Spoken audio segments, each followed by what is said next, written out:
भगवान थोड़ी ना कहेगा कि तू मेरे पास में आए तो मेरे चरण की रज लेकर जा। भगवान थोड़ी ना कहेगा कि मेरे पास में आकर तू ये लेकर जा।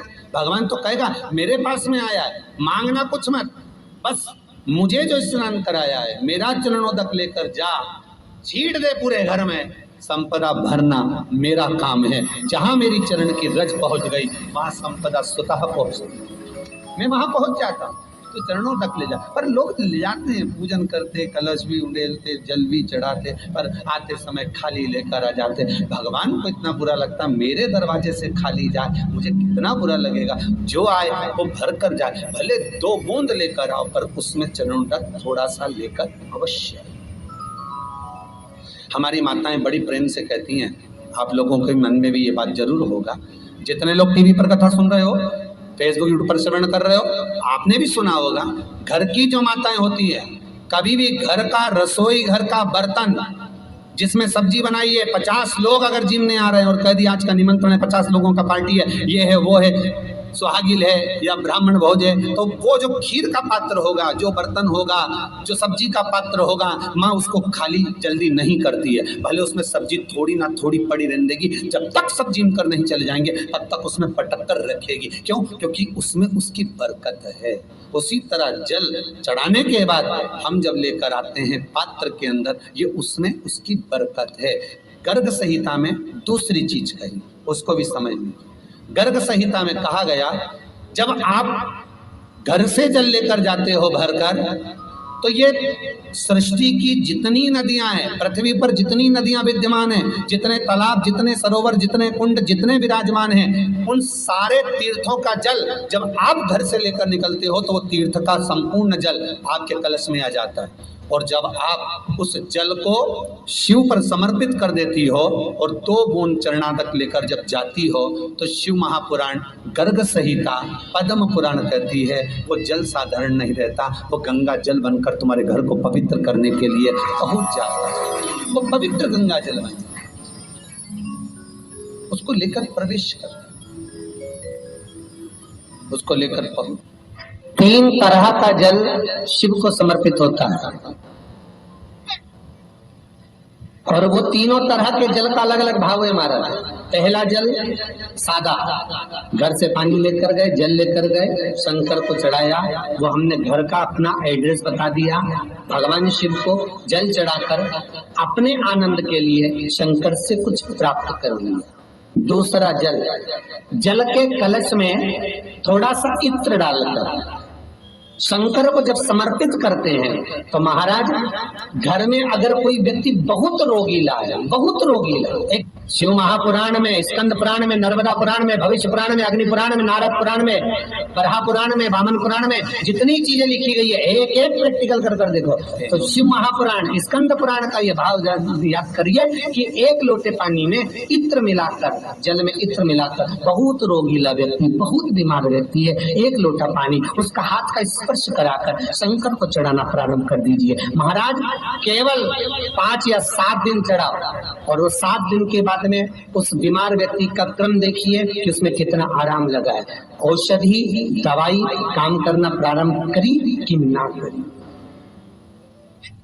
केवल इत्र समर्पित, इत्र का जल। तो पहला जल सादा, दूसरा जल है इत्र का, और महाराज तीसरा जल जो शिव महापुराण के अंतर्गत कहा गया है, बेल पत्र का जल।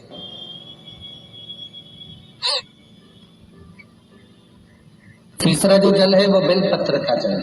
बेलपत्र का जल कैसा? तो महाराज शिव महापुराण की कथा कहती है कि जल के पात्र में एक बेलपत्र अंदर डालकर उस जल के पात्र को ले जाकर शिव को समर्पित करना, अर्थात अपनी मन की कामना भगवान शंकर से कह देना। केवल बेलपत्र के माध्यम, बोलना नहीं है हमको, कुछ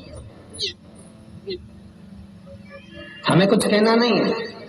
3 तरह का जल का जो व्याख्यान वर्णन किया गया, एक सादा जल जो भगवान को कहा, आपने अपना एड्रेस बता दिया, आपने अपने मन का भाव बता दिया।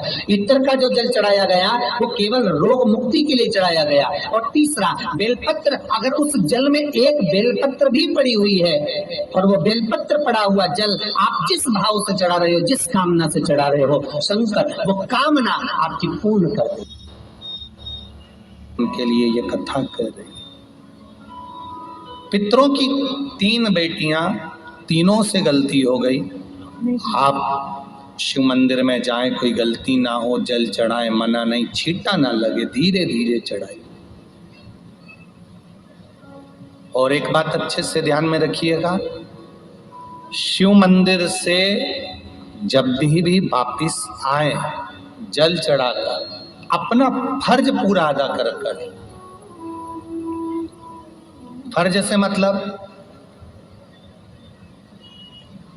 जब शिव मंदिर से वापिस आए, जो पत्ती, बेलपत्री, फूल शिव जी पे चढ़े थे वो नीचे शिवलिंग पे से नीचे गिर गए हो। एक शिवलिंग रखा है, लाना मिट्टी वाला, नहीं इधर उठा में कथा चल रही, थोड़ा ध्यान से सुन। तो आप लोग जो पशुपति व्रत कर रहे हो या कोई भी उपास करते हो, कई लोग कहते हैं हमने करा नहीं हुआ। क्यों नहीं हुआ? उसमें हमारी गलतियों को हमें चाहिए। ये देख, अब जैसे ये शिवलिंग रखा है, आपने जल चढ़ाया, अब जल आप यहां से चढ़ा रहे हो तो धीरे धीरे धीरे धीरे चढ़ाएं, जिससे छींटे बाहर ना, यहां तक छींटे रहे ना, जलाधारी तक चलेगा, बाहर ना गिरे। और एक बात का स्मरण रहे, यदि बेलपत्री, फूल, पत्ती जल चढ़ाने के बाद ये सब अगर नीचे गिर जाए, जलाधारी पर गिर गया या नीचे उतर गया, तुम्हारा पूरा जल चढ़ जाए, तुम्हारे पास में चंदन नहीं है, अबीर नहीं है, गुलाल नहीं है, कुछ भी नहीं हो, तो भी अपने हाथ की 3 उंगलियों से रेखा 3 खींचकर और फिर जो माला आदिकादिक भगवान की रखी थी उसी से भगवान का वापिस पूरा श्रृंगार कर फिर वापिस आइए, भगवान को पूर्ण श्रृंगार।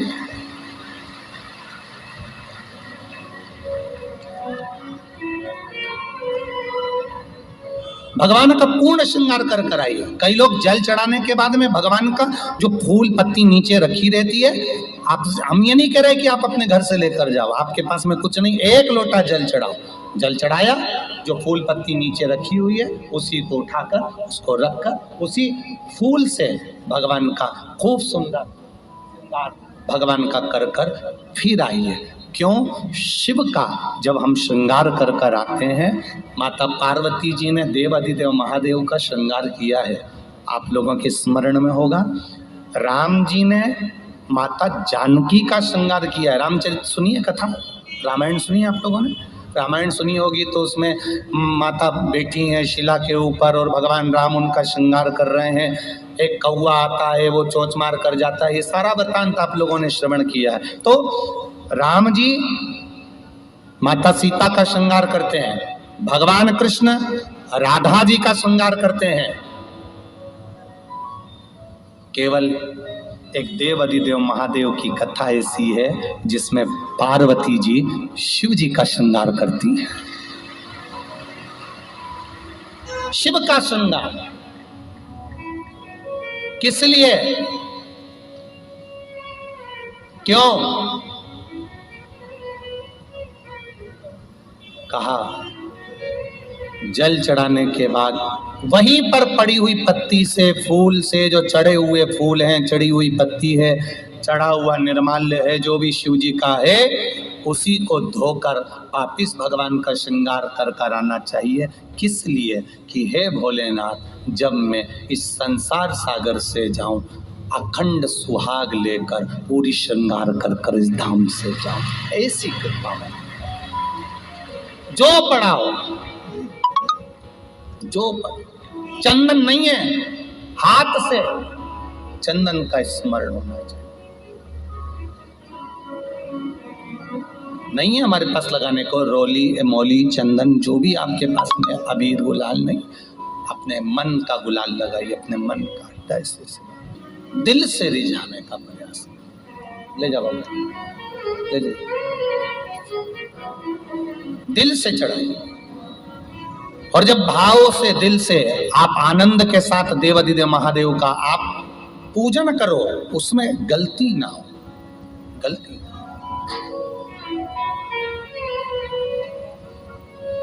देखिए पितरों की 3 बेटियों को श्राप लग गया।